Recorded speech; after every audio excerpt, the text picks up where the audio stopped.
Okay, good morning, Jovi. It's July 20, and I would assume that you can't make it today. So, what we're going to do is I'm just going to record our lesson for today. So, we left off at lesson 4, focusing customers. We start our discussion by emphasizing the learning objectives of this particular subject, which are identify and explain the customer satisfaction, loyalty, and high performance teams, and enumerate and discuss the workforce management, engagement, motivation, and process management. Now, we also discuss what customer service means, but as for the review, it is the assistance and advice an employee provides to customers. And we also discussed and enumerated some benefits of a good customer service. Number one, it's important that customer satisfaction, because as a business owner, it's important for us to meet the customer expectation by providing good customer service, by understanding what they need or wants. Second is we want to have an increased customer retention. When you treat the customers well, they are more likely to feel comfortable at the establishment and inclined to return. So as you discussed from last meeting, you mentioned several companies that you are loyal. Like for instance, Mang Inasal, McDonald's, Jollibee, Watsons, to name a few, di ba? And then another benefits of a good customer service is the customer referrals. If an employee has a positive experience at the establishment, they are more likely to share it with their friends or family, which is very, very common. And equally important, it also is the same if you provide bad service, bad product, then a negative experience can trigger negative reviews, negative referrals to their friends and family. Next would be positive customer reviews. With the social media platforms nowadays, it is easy for customer to either rant or they want to give you some positive reviews. So again, people can see now social media can be so transparent in such a way that everyone can give their own opinion or review. Number five is better work environment. Positive customer service experiences and happy customers influence the attitude of everyone in the workplace. As you can see, companies that provides good customer service normally are good companies like they are giving up information like instance. Okay, now next we go to the competitive advantage. In any company that will provide good customer service will differentiate from their competitors, from the hotels, restaurants, especially the service industry. Now, the great customer service comprises several characteristics to ensure that customers feel valued and appreciated. Number one, the importance of empathy. What is empathy? So this is something that you need to develop, especially as CHTM students, to understand an individual's feelings and where are they coming from. Are they affected in their family problems, financial health? So these factors might affect the service provided by the staff or employee. So as a boss or as a manager, you should be aware where they're coming from. Siyempre, pagka happy yung sila, walang problema sa family, they are happy, they are um, healthy, then it will showcase the their providing uh, product and services, di ba? Mas kitang-kitang masaya sila. Number two, problem-solving skills is the ability to find a solution to a difficult issue or situation. ito yung tinatawag namin hindi nakakahon or what we call sometimes madiskarte. Sometimes kasi we came across problems that are not common, di ba? Like for instance, what will you do if you overbook if you're in a hotel? What problem solving can you do? What will you do if a buffet set up na kulangan ng food? What will you do? So these are the things that the reason someone should be creative, someone should be see the big picture and come up with a very practical solution. Number three, communication skills. Communication skills are the ability to convey a message either verbally or through writing. And then another characteristic, you should be very patient. Okay, the ability to endure difficult circumstances without frustration, anger, or other negative emotions. Sabi nga nila, patience is a virtue. Next would be the active listening skills. The most important communication skill is not speaking, but by listening to your customers, to someone who is sharing their problems or issues or concerns.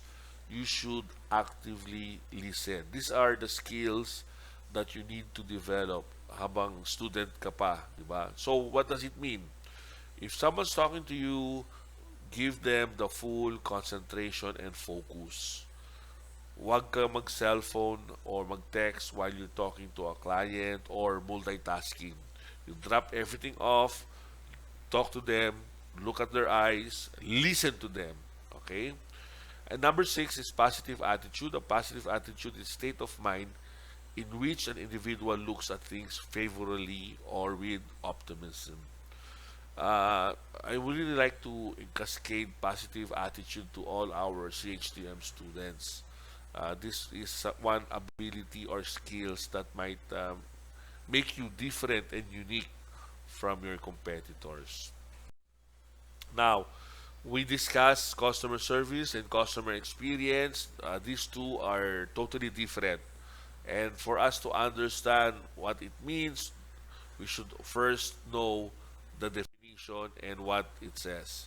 When we talk about customer service, the who would be a specific department. When we talk about customer experience, it is everyone. Example, Trinity University of Asia, customer service, CHTM.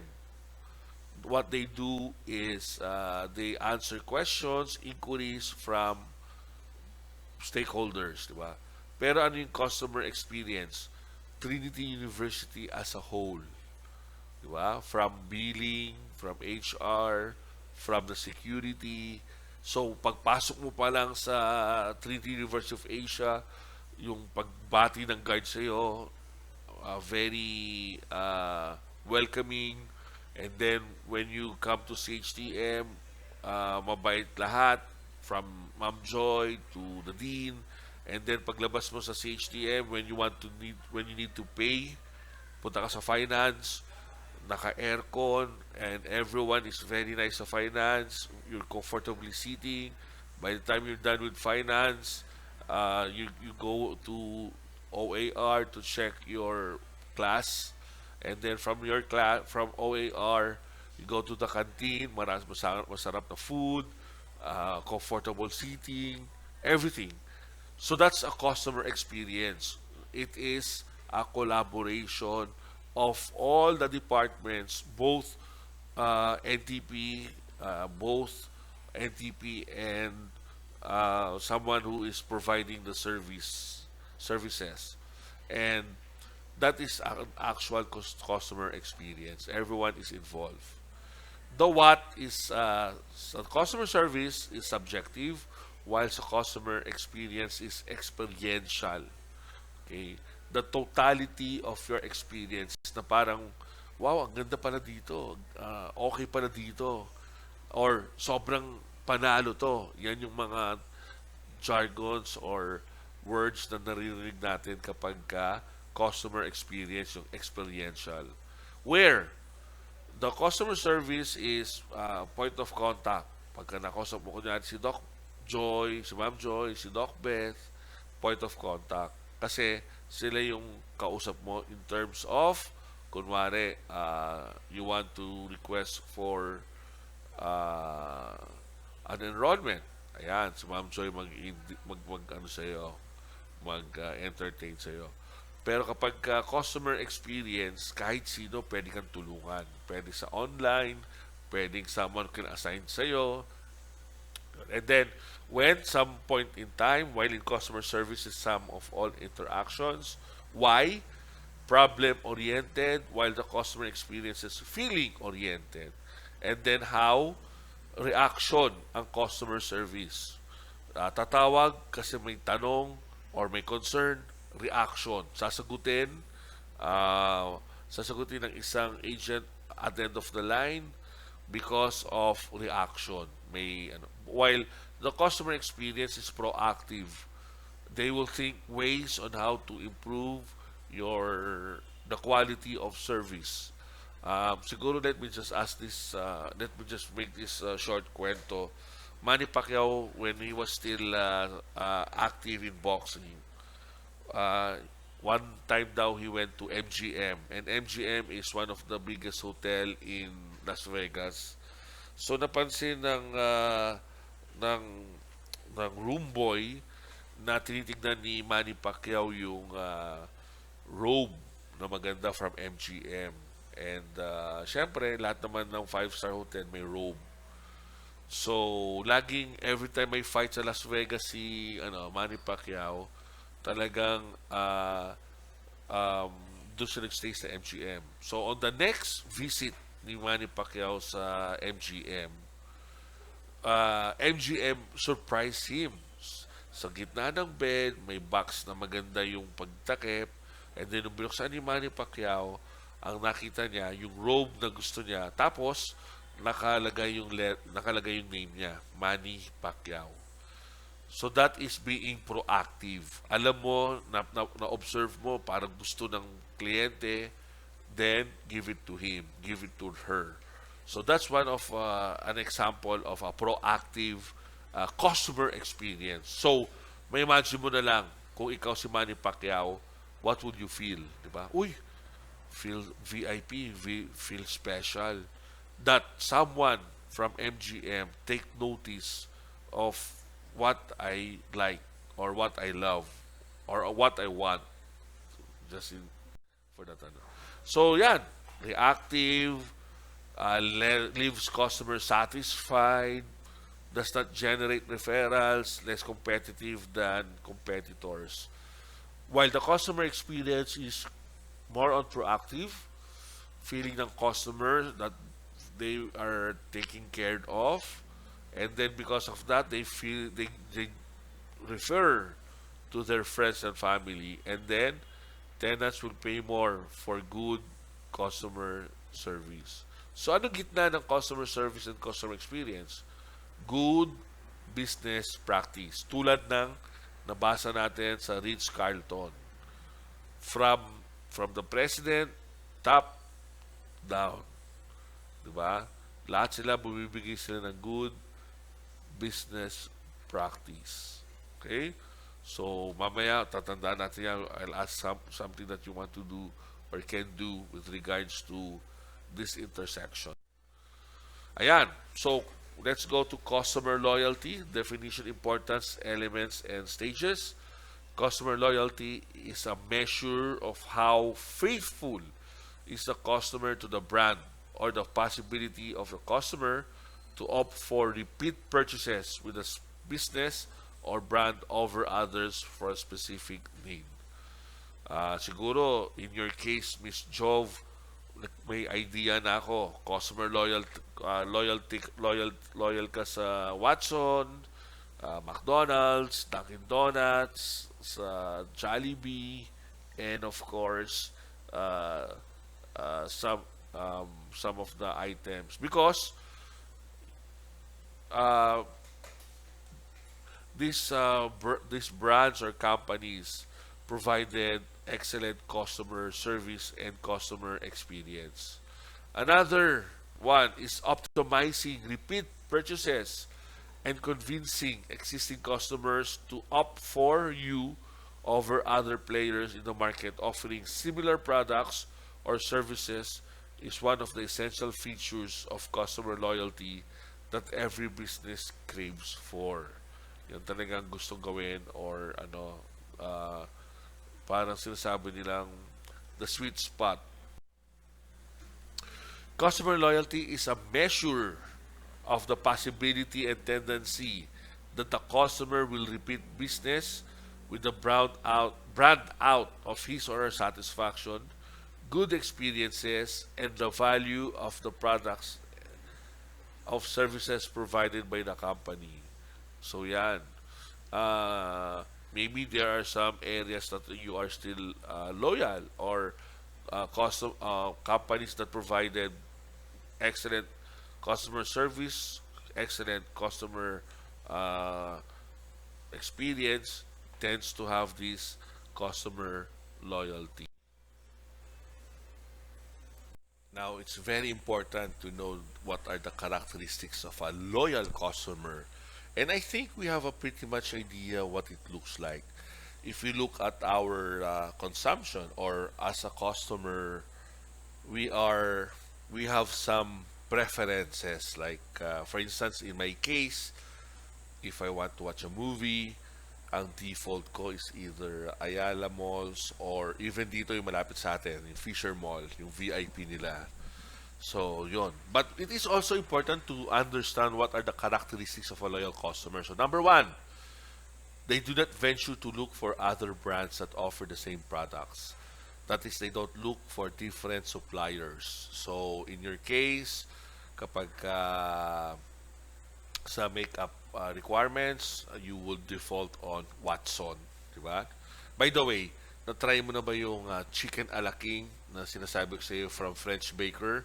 Baka mas masarap yun, ha? That's just only my opinion. Try mo yun, Jove. French Baker, chicken alaking. Baka mas masarap pa yun sa KFC or McDonald's mo. Okay? Number two, they are the advocates of your business to their friends and family. So basically, they are the one who promotes your company. Siya yung ambassador nyo, di ba? Ambassador, advocates. Number three, they do not bother about any other businesses trying to pitch their idea and values. Number four, they trust you when they face problem and cooperate with you to solve it. Diba? Sarap ng feeling na yun um, where your the company that you are patronizing, they help you with your problem, diba? And try to solve the problem together. Number five, they readily give you feedback about products and services. Number six, they believe in what you offer. Ayan, yung mga loyal customers natin. So, why is it important that customer loyalty is essential? Okay? Reasons. Number one, higher customer loyalty leads to higher growth of the business. Sabi nga nila sa Pareto Law Principle, the 80% of your revenue comes from the 20% of your customers. So let us look at this explanation. Through experiences, businesses have concluded that acquiring and converting guest customers into loyal customers is expensive compared to retaining a relationship with loyal customers. So keep your loyal customers. They are the one who gives businesses high yields. Okay. Number two, customer loyalty leads to higher profits. A business should generate more revenue than expenses. So obviously, if you have loyal customers, they have less expense to maintain. But it is important to understand and to take care of them. Loyal customers produce a higher conversion rate. So, ibig sabihin, according to statistics, loyal customers can convert at a rate of 60 to 70%. So, ibig sabihin, loyal customers, conversion rate nila in terms of purchasing, in terms of revenue. Number four, customer loyalty leads to effective planning. Since the company already know your preference, they know your um, feedbacks, then it's easy to come up with uh, what do you call this, marketing strategies and promos. Kasi may idea na sila yung mga preference mo. So, what are the key elements of customer loyalty? Number one, expectation. Value the expectations of the loyal customers. That's the reason why napaka-importante you talk to your customer. You use their language. You do not um, you do not make the definition from your perspective. Dapat you have to understand them, listen to them. Number two, the service you provide, a skilled team of employees and a dedicated team for customer service can be a game changer. So talagang those are the things that we need to focus on. Dedicated team for customer service. Number three, customer engagement. Yan, regular communication through newsletters, incentives, loyal programs. Dito na rin pumapasok yung mga social media platforms, di ba? Like sa Shopee, Lazada, they're very, very aggressive in terms of promoting sa YouTube, TikTok, among others, di ba? And then values, emotional engagement through the business values is the most vital element that affects the customers. Diba? Yung core values, guidance, growth, focus, social responsibility, integrity, quality, commitment, connection, vision. Yan. Yung mga nakikita kong lately na commercial, yung Jollibee, di ba? Ang dami ng mga magagandang emotional commercial marketing that will produce or make a customer loyalty. Now, there are different stages of customer loyalty. So, number one is awareness of a business by a customer. So, dapat, as a business perspective, you should be known by your customer. Number two, dapat customers should reach your business, di ba? Like for instance, referrals. Sa YouTube ngayon, ang daming mga nagbibigay ng mga video blog about new food dito sa Tagaytay or masarap na pares dito sa may Del Monte. So, yun. And then, you just tell where you are located, where is it easy to access your business. Yeah. Purchase by the customer. Pwede ka bang puntahan? On-site ka ba? Do you have online? Like for instance, sa McDonald's, di ba? You can purchase their products by going to their store through drive-thru or through online by downloading their apps, di ba? Stage loyalty used by the customer. Repeat purchase by a customer, referred by customer. So, what we want or our point is a fully satisfied and loyal customers like to refer to the product or services of a brand to other friends, family, and acquaintances. Kaya lagi ko sinasabi, let's have a good service dito sa CHTM uh, because they are the ones who are our ambassadors, diba? Advocates. But make sure we provide good, great, excellent service customer or else it can work the other way around. So how do we measure customer loyalty? Yan, medyo if you are an entrepreneur or a manager, you have to understand some of the matrix. Okay, number one is what we call the Net Promoter Score. It provides you feedback about how well the products are being perceived by people and determine the business growth compared to the competitors. Okay? So, etong Net Promoter Score na to, madali lang to. You can get it from the internet. There's actually an app. So, once in a while, you try to ask feedback from your customer. Number two, lifetime value. or LTV refers to the total amount of money customers spend on a business from the first purchase to their recent purchase. So, dumadami pa. Like for instance, in Watson, pag pupunta ka job sa Watson, meron ka bang average na gastos?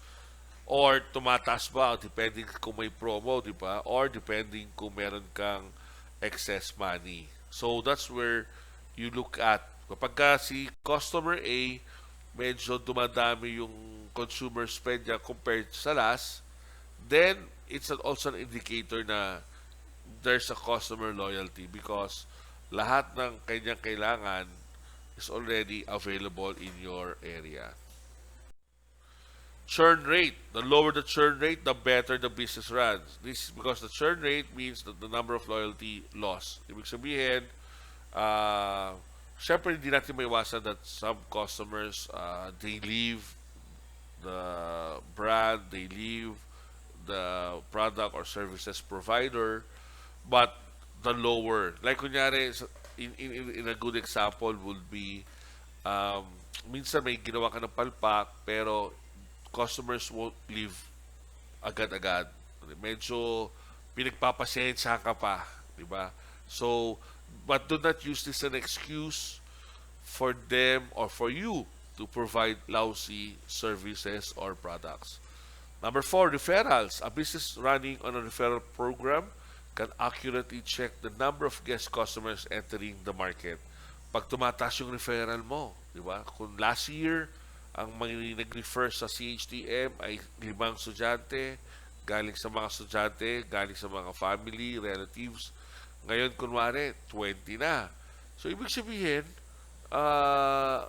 merong someone or meron talagang who would like to support and encourage CHTM or Trinity University of Asia. It can be same with other courses as well. Diba? How to build. Yeah. Paano ba natin ano yung customer service? Number 1 is you offer rewards to the loyal customers. Maraming gumagawa niya, di ba? Mercury, punta ka sa ano, lahat meron silang card, meron mga app na whenever you um, come up with the numbers, meron kang certain discount. Ako, what I can example is my etong SNR card ko. I just recently renewed it, and one of the good things that I would like to use is if I go to if I go to Total, they give me particular discount. Okay, so that's another example of a loyal customer. So, Jove, when you come up with your own business or you eventually are as a manager to is in charge in terms of customer satisfaction, customer loyalty, yan ang ginagawa ng mga ibang uh, ginagawa ng mga ibang companies, di ba? They provide rewards. And then number 2, pay attention upon the customized customer care. So your customer care should be top-notch and very useful to deal with the problems of your customer. Number 3, incorporate VIP tires for optimizing customer experience. So VIP tires to boost customer experience can help your customers feel special. Yan yung mga very common dito, yung mga airlines, di ba? Magche-check-in ka, punta ka sa airport, at kung meron kang VIP ng Etihad or ng Qantas or ng Singapore Airlines, meron kayong lunch, di ba? Libre food, libre may internet, hanggang darating kayo sa point na board in na kayo, di ba? Siguro, yan, mamaya sa ating activity part ito ng how to build customer loyalty. Next is do effective classification of customers for ensuring personalized services. Dividing the customers will help you divide the remaining list into sections according to gender, age, location, occupation, interest, preference, and engagement. Dito very common dito yung Asian Institute of Management. Kasi according to them, They categorize it by the age, they categorize it by yung number of years experience mo sa company. And then, because alam nila na ikaw ay, kunyari, middle manager, alam nila kung anong program ibibigay sa'yo. Kung ikaw ay senior manager, syempre, hindi naman same yung training ng senior manager sa lower manager or middle manager. May specific product line sila for senior manager. Yan. Number 5, use right email marketing strategies to inform, engage, and excite customers. Ayan. Make sure that you get the genuine email address, and then make sure that you understand your customer in such a way in how they want to be addressed, and how the wordings and the graphic uh, should be done when you try to email these customers, diba? Later on, I'll show you an example. Pay attention upon the feedbacks of the customers. Ayan. Ano ba yung mga, if you look at McDonald's, meron ba silang mga feedbacks? Meron ba silang dedicated line? May dedicated phone ba sila? May dedicated social media ba sila? So, encourage customers to give feedback after the purchase. Okay? And then, we have to challenge our teams to be high performance. Kasi, kung patulog-tulog yung team natin, then, this will reflect our performance as a team. Diba? So, number 1, ito, madaling or lagi natin naririnig to, servant leadership. So what does that mean? Organization embraces a leadership philosophy in which the main goal of the leader is to serve. Ibig sabihin, you have the mindset of a leader but the heart of a servant. So, you serve everyone, including your employees, your customers, your suppliers, the stakeholders. Number 2, high performance teams, they shared vision. All team members shared and support a common vision to the team is working to achieve. Like for instance, at CHTM, what we want, our vision is that we provide all the very competent and entrepreneurial mindset to our industry. Yan. So, kayo yung training ground namin na later on, magiging manager kayo, and later on, magiging entrepreneur kayo, either in your own business or in a company that is corporation in nature. Okay? Time-oriented. The team operates under specific deadlines for achieving results. Kasi in reality, there are some deadlines that needs to be observed.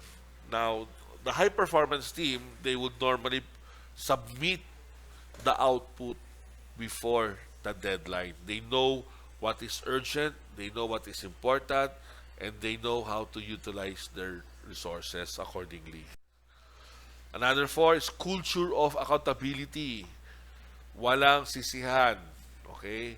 Parang isang high performance team is, I will take care of this. I will be the one to be accountable.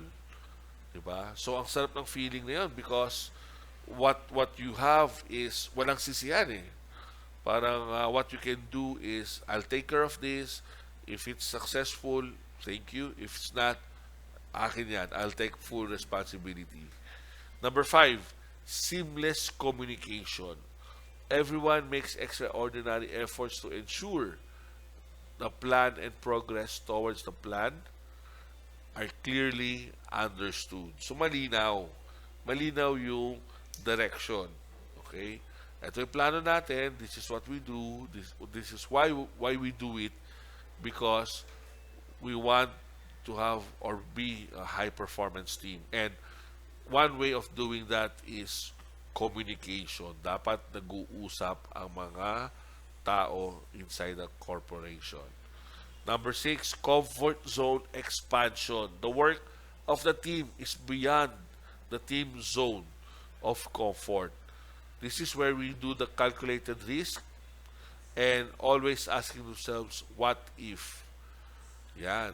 Actually, yung mga ganong questions, mga what if, that's one of way of how to innovate, how to survive. Diba? So, ask what if. What if kung ito ginawa natin? Diba? So, yun yung isa sa mga activities or exercise na gawin natin as a characteristics of high performance teams. Number seven, ecosystems, not hierarchies. High performance teams take a more decentralized approach to leadership and decision making. Ibig sabihin, they are empowered to make decision. Hindi lang uh, si Big Boss ang magde-decide sa lahat ng bagay. Diba? So, meron silang designated people who can decide for these particular issues, concerns. Yan. Number eight, proper planning. The team has proper mechanism and SOPs, standard operating procedures for planning and execution. One of the things that I really wanted is for how to have a solid alumni. Diba? So, later on, we can discuss this once that it's clear what needs to be done. Okay? High participation, high performance teams. Like for instance, you can see this in your group mates, di ba? Sa mga classroom. High participation. That the best team is one team that everyone participates. Everyone knows their functions, their roles, their responsibilities. Yan. Yung Bibo, yun ang tawag natin, di ba? Yan ang mga high performance teams. And then, self-manage.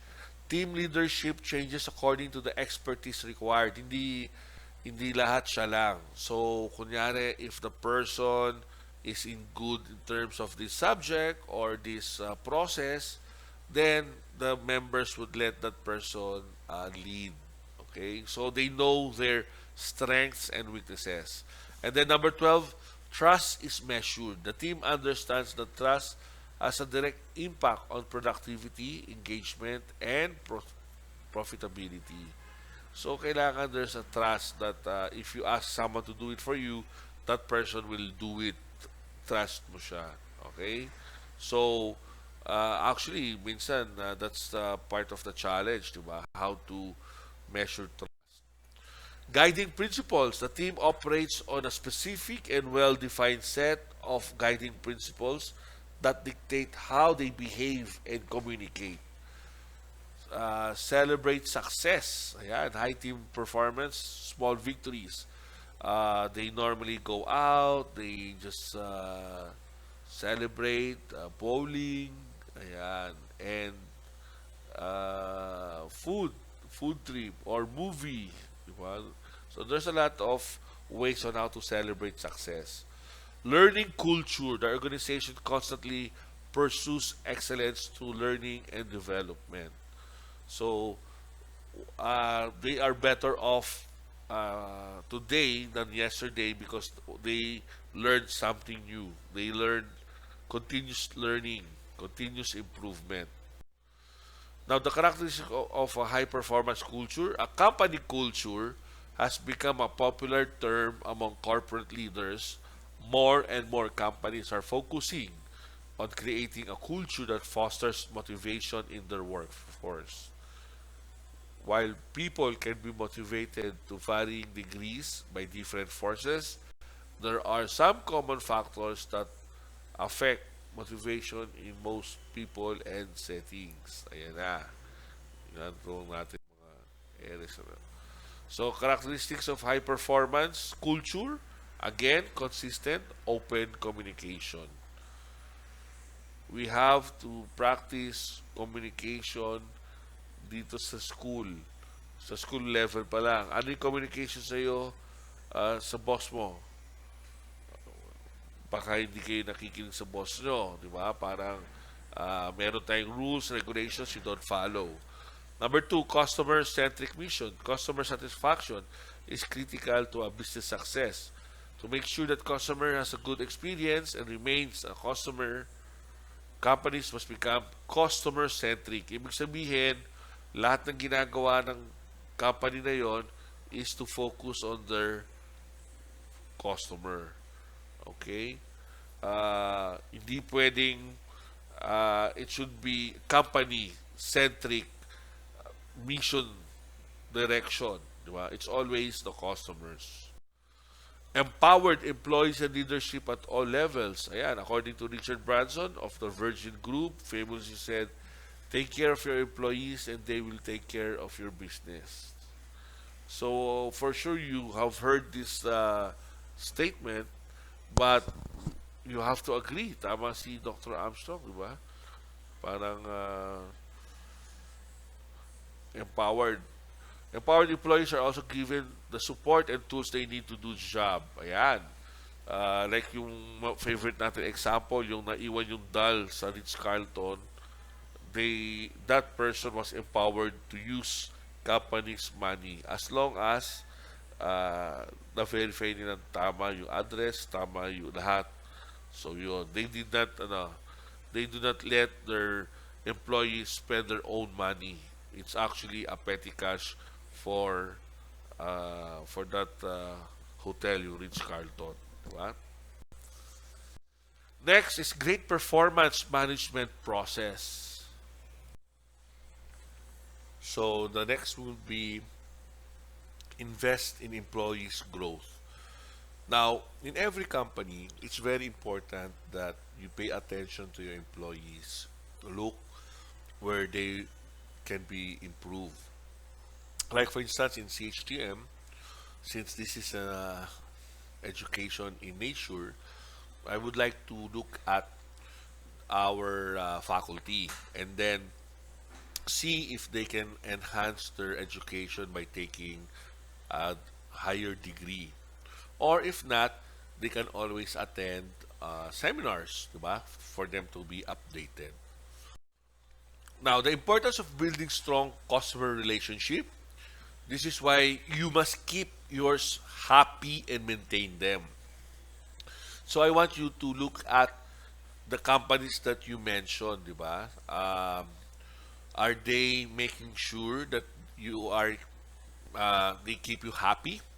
So regardless of how long you've been in business, you must have heard the phrase, the customer is always right. So customers are the heartbeat of any establishment. Nakita mo, during the COVID, nung walang customers ang mga companies, what happened?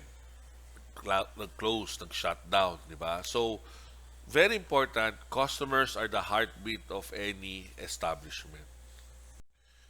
Now, the importance of building strong customer relationship, it reduces the risk of losing customers. Siyempre, if strong yung customer relationship mo, you focus on customer-centric. It is common belief that the major reason why customers will run away from products is because of prices. Actually, hindi. Because if you provide quality products or services, then they will stick with you. If this statement is true, edi sana yung lumaki ang CDR King. Diba? Kasi ang CDR King, mura dun eh.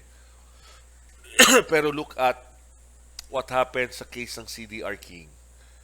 They provided low quality service. Ibig sabihin, madali masira yung mga USB nila or whatever products that they're selling. Customer service is not great. Minsan, masungit yung mga frontliner. So, what happened? So, they started downsizing. Until now, hanggang ngayon, parang wala na ata sila. Diba? So, one should focus on strong customer relationship. It creates a competitive environment. In an environment, having a strong customer relationship could mean the difference between you and your competitor. According to experts, in a situation where you have a competitor with similar products or services, customers will mostly likely go for the one with better customer service.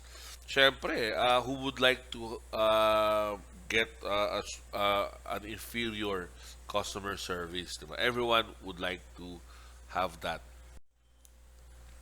Number three, it influences repurchase and loyalty function.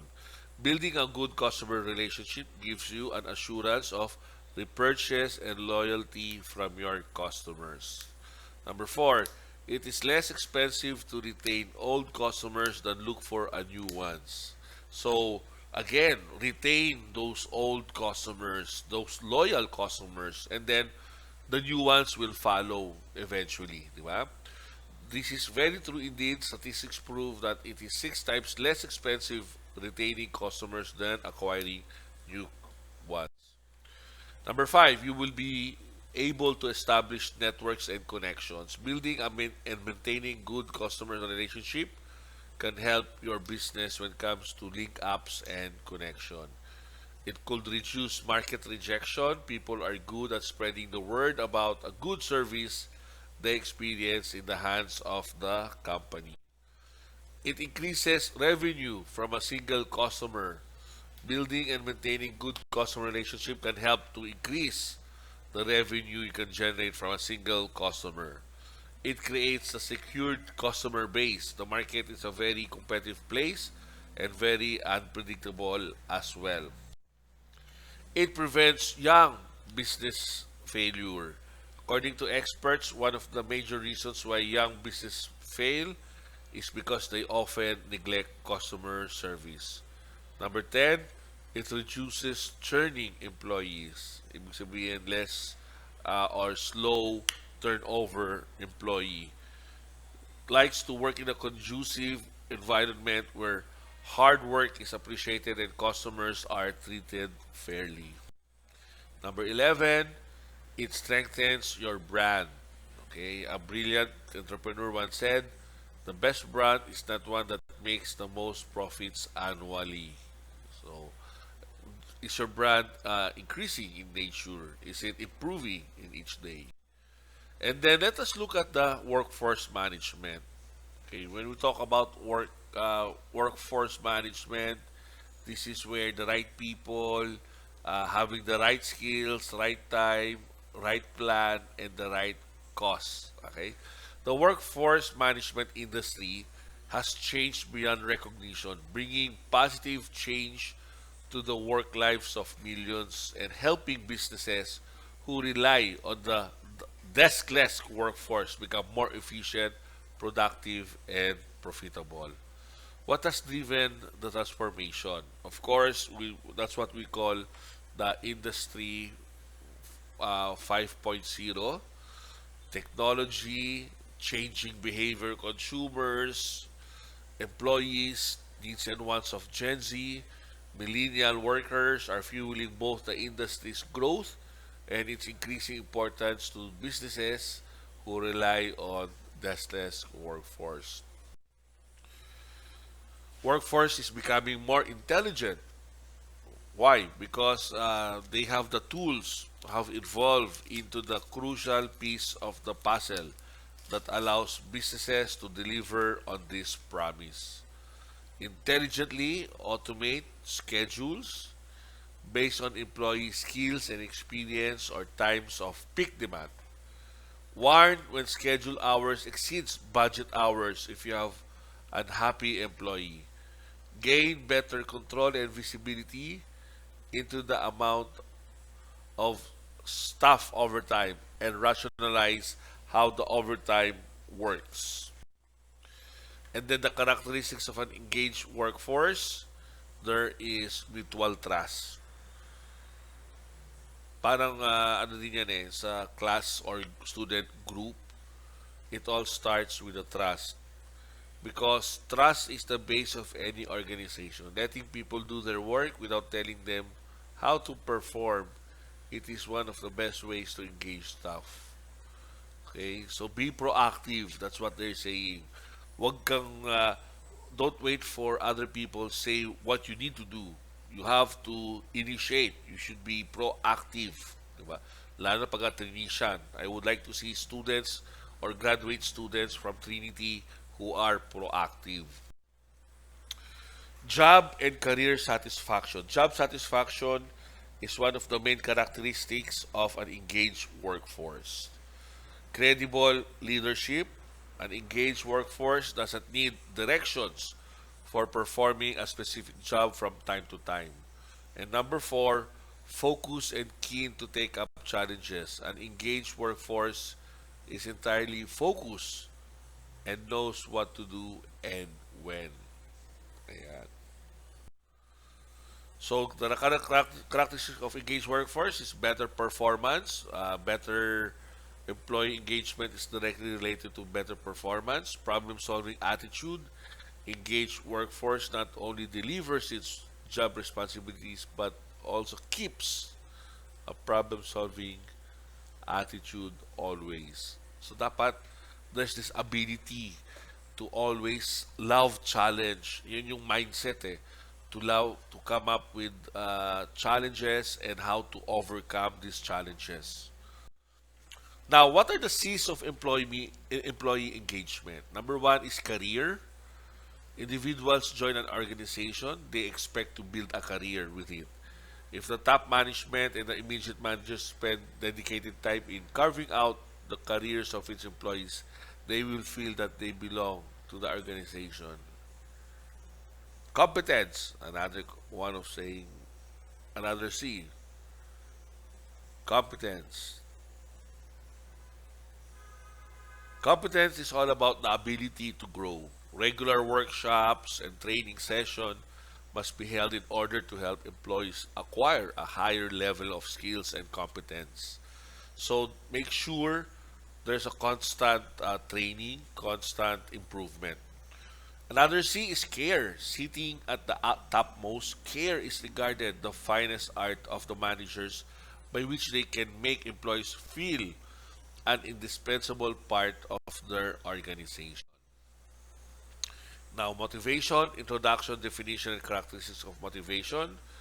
Motivating people to perform better and thus to achieve organizational objectives has done the greatest challenge to managers. Why do some people perform better than others? Or let's even look at the level of students. Why do you think other students perform better than the other? Diba? So that is it depends on the motivation. Okay? Motivation is something that gives you inspiration or what keeps you going. Sabi nga dito, the major components of motivation is activation, persistence, intensity. So these are the things that you need to focus on components of motivation. Let's put it acronym PIA. Persistence, intensity, and activation. Ayan. So let us first understand what is motivation. Very, very common yan sa tourism. What are the tourist motivation in visiting this place? What is the motivation? Puro motivation, motivation, motivation. So what is the operational discussion? The motivation is an inspirational process which impels the members of the team to pull their weight effectively, to give their loyalty to the group, to carry out the task properly that they have accepted, and generally to play an effective part in the job that the group has undertaken. So basically, you play a relevant role here. You might inspire the team, you might compel them to do their best, and carry out the task that needs to be done. So, importance of motivation sa isang organization, greater efficiency. Siyempre, if you're motivated, you use the company resources very well. The time, the money, all the resources, di ba? So, pagka ginaganahan ka, very, very important. Okay? Number two, reduction in absenteeism and labor turnover. Siyempre, Kapag ang isang employee or employees is interested to work in your company, motivation yan. Lagi akong papasok kasi excited or exciting to go to my company. And I'm excited to see what I can do today, what I can learn, and how I can influence other people to be the best version of themselves. So yun, mga ganon. Team spirit. Yeah, motivation improves team spirit of employees and this improves the work environment. Reduction in wastage and breakage. Motivated employees take care in handling machines and other resources because they are concerned that they want to take care of this. They want this is if it's for the company, it's for them as well. Cordial relations. Motivation enables cordial and healthy relationship in the organization. Promotion of innovation. Motivated employees use their initiative to find out what are other ways to improve the performance of their operations. Very, very, very common ang mga Japanese management dyan. They would show you nanggaling sa'yo ito and then tatanggalin din nila and then they'll fix it accordingly. Yeah. Next is optimum use of resources. Motivation leads to greater employee involvement and lesser wastage. And corporate image, motivated employees are more loyal to the organization. So, pag nakikita nyo sa TikTok, di ba, some of them, they would use or wear uniform and they're very, very proud of it. And then they would normally dance, they would normally give some product description. So, yun. Those are the corporate image that I'm referring to. Now, what are the characteristics or features of motivation? First is interaction between the individual and the situation. Motivation is not a personal trait. Hindi personal trait yun. Okay? Goal-directed behavior. Motivation leads to an action that is goal-oriented. Yan.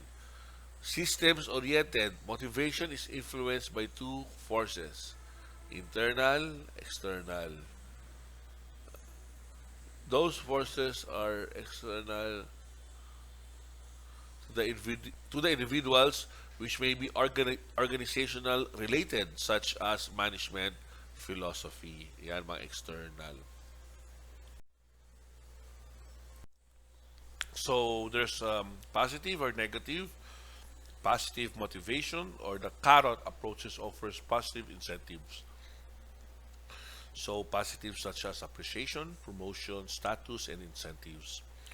And number 5, dynamic and complex in nature. According to psychologists, human behavior is highly complex and it becomes extremely difficult to understand people at work. So there are the types of motivators are intrinsic and extrinsic. Yeah. The advantages of strategic workforce planning. Strategic workforce planning is about making sure you will get the right number of people with the right skills at the right place and the right time so they can deliver on the organization's business goals. According to the author Jim Collins, it is best to identify or refer to people inside the bus before the direction or path of the bus. So people is very, very important. It's the best asset of the company. Steps on successful strategic workforce planning. So again, our topic is about QMS, and this is talks about what can we do for workforce planning. Kasi this is once you develop your company, you develop the workforce, then eventually we can come up with the right quality management system. So consider the long-term goals of the organization. Strategic workforce planning is about making sure your people are able to deliver on the business goals of the organization. You analyze the current workforce. What does the workforce look like at the moment? What people and skills do you already have in the organization? Strategic workforce planning starts with the current employees. Ayan. So, dito papasok yung balance work-life. Kailangan hindi pwede mag-overtime lagi. Dapat this balance mixture between family and corporate life. Find future skills gap. Once they map out the current workforce, include their skills and needs, you will be able to plan ahead at least in terms of potential skills gaps. Yan. So, minsan, what I do is to have an immersion sa industry. So, our faculty will be still updated. Prepare for different scenarios. The future is unpredictable, of course, but that doesn't mean you can't compare for various scenario. Number five, do not hesitate to ask for external advice. People who can who are outside the company, they might have some perspective or views that things that you can't see from the inside. So ask external advice. Number six, do not forget the company culture. What is the company's culture? Skills you need to achieve the organization's business goals may change. Technology will play a role in what future skills you'll be hiring for. Yan. So, dapat yan ang mga things that we need to do. Number seven, monitor and adapt. Sabi nila, change is constant, so we have to embrace change. Once you will build a strategic workforce strategy and start implementing it, the job isn't done. Mahaba pa yan. So, for now, that's what we need to focus on. The plan, do, check, and act. Okay, so these are some practical tips to efficiently manage the employees. Number one, create a good atmosphere. Paano? Dapat you have to be concerned sa mga employees mo. Create an environment where communication is encouraged. Di ba? Keep lines of communication open. Provide proper training for new hires. Make sure current employees have the ongoing training they need to learn new skills and adapt to added responsibilities. Use up-to-date technology and the best software. So there are a lot of software to make things easier for managers, employees. Research your options to find the programs best suited for the company. Set attainable goals for the employees and be prepared to evolve with the business market. When it comes to employees, you should work together to set goals that encourage both personal and professional growth. Ayan. Alam niyo yan. SMART. Specific, management, manageable, measurable, attainable, relevant, and time-bound. Do the necessary research. Yan. We have to do research. Make sure you gather plenty of data to build a strong business plan. Knowing how the company runs is essentially to proper workforce management. Okay, next. Importance of creating sustainable employees in the workplace. Tips for boosting employee engagement. So, employee learning and passion engaged employees in 2018. Gallup study revealed 85% of employees function below their potential and don't feel engaged at work. That's a sad results, no? Sustainable employees must embrace the big picture. Okay, employees should feel connected to the mission. Often, the mission is statement on the website and the other corporate materials, but what does it mean to each employee? Negative work culture in the bud. So, parang like the flower. You may think politics is a necessary part of corporate interaction and work culture. Review the course of your career and consider how much more productive and innovative your efforts may have been if you encountered less negative work culture. Okay. Characteristics of successful process management. One is purpose. Probably the most important success characteristics is that every process has a purpose. Why are we doing this? What is the purpose of this? Second is engagement. Employee engagement is essential for successful process image. If employee does not move, they don't participate, then it won't be a successful process management. It's also important that employees should have a sense of ownership. Hindi to yung tipong ginagawa ko to kasi si boss naman makikinabang, si boss lang yung magiging mayaman. Ah, Hindi ganon. Actually, I'm very impressed in their work ethics kasi sabi nila they would normally, when they come in the office, ownership is important.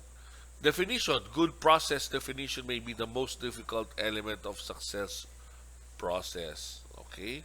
So, sabi nga nila, di ba, trust the process. Maybe it doesn't make sense right now, but just trust it and later on, you would see the hard work. Diba? Team means together, everyone achieves more. Ayan. Connectivity. Defining process connectivity and creating boundary relationship is a necessary characteristics and one that was fine is typically missing. And then analysis. Process analysis can take many forms, but the very least process analysis should include a value analysis, a hands-off analysis, a cycle time analysis, and process yield analysis in an assessment of customer value. Next is measurement. Nothing can be improved without measuring first. That's the most important thing. You have to measure so you would know there is progress. If you cannot measure, if there's no progress, how would you manage it? Diba? Next is improvement. Every successful process must have an actively maintained process improvement plan. Ayan. And then do the right thing. Okay? Monitoring. Once that the process has been defined, analyzed, measured, and released with an improvement plan, continuous monitoring needs to take care to ensure that the process is meeting expectations and getting better. And then sustainability. Sustainability may be the most important consideration to the long-term success of process management. Yes, that's siguro more on ano to, group activities in the sense. Okay, so that ends our session. But before we end the session, there should be uh, something that I would like you to do. Okay?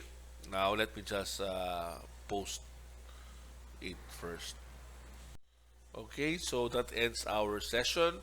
I will probably send another video in terms of what to do to make sure that we understood this session. Again, thank you and God bless. See you on Thursday.